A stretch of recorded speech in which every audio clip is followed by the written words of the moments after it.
The election is fast approaching, so here is a breakdown of what the two major parties are actually promising on the issues that matter most to Canadians. We'll start with taxes.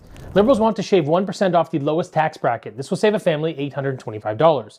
The Conservatives will drop it from 15 to 12.75%. This translates to $1,800 in savings per family. Capital gains. Liberals say they won't raise the capital gains tax, so congrats, I guess? Not increasing taxes isn't really anything to brag about. In contrast, the Conservatives will let you defer capital gains tax if you reinvest in Canada. This is significant because it can expedite the growth of your personal wealth and grow the economy. On to housing. The Liberals are offering a $50,000 GST break for first-time home buyers for homes under $1 million. Conservatives countered with up to $100,000 in savings through a bigger GST cut and by slashing municipal fees for all new homes. On volume, Liberals promise 500,000 homes a year. Conservatives promise 2.3 million in 5 years, with the pace of permits tied to federal funding to speed up the approval process. The big difference here is that Conservatives will cut red tape, while the Liberals will invest more into government agencies, so you tell me what gets built faster. Immigration. Liberals want 395,000 newcomers in 2025, scaling down to 365,000 by 2027. Conservatives are pushing for pre-Trudeau era numbers, with 200 to 250,000 people max, directly tied to housing supply. They're also promising tighter border controls, so I think we know what's better for Canada. Up next, healthcare. The Liberals plan to throw billions at hospitals and new hires while expanding dental and pharmacare programs. Conservatives want to fast-track certification for foreign-trained doctors, to keep existing dental care and pharmacare programs, and to eliminate vaccine mandates while auditing overall healthcare spending for efficiency. Personally, I believe we should employ a hybrid public-private model like Switzerland, so I think these both need some work. Okay, Trump, US relations, and trade.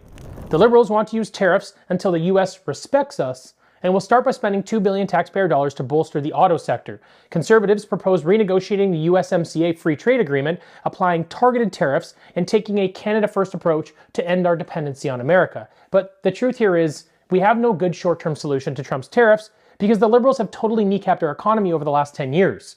We've had a GDP of 1.4% total, putting us last in the G20 and 36th out of 38 OECD nations, so we have no economic weapons for defense here. Which brings us to the next issue, energy and the economy. And this one's big, folks. The Liberals will spend $5 billion on infrastructure while keeping the gas and oil emissions cap, banning new pipelines, and pushing more costly yet inefficient green energy projects. In stark contrast, the Conservatives will repeal Bill C-69 to build more pipelines, kill the corporate carbon tax, remove the oil and gas cap, and launch a national energy corridor to get our $400 billion worth of natural resources to the world. This is GDP rocket fuel, the only way to rebuild our failing economy and the only real way to reduce our reliance on the United States. As for censorship, Carney wants to bring back Bill C-63 to restrict online speech while enforcing these rules with incredibly punitive measures. Without diving too deep here, this is the most dangerous piece of authoritarian legislation in modern Canadian history, period. Poilievre, on the other hand, will repeal the Online News Act and the Online Streaming Act, two other Liberal censorship tools, and they have committed to never implementing any kind of online censorship regime.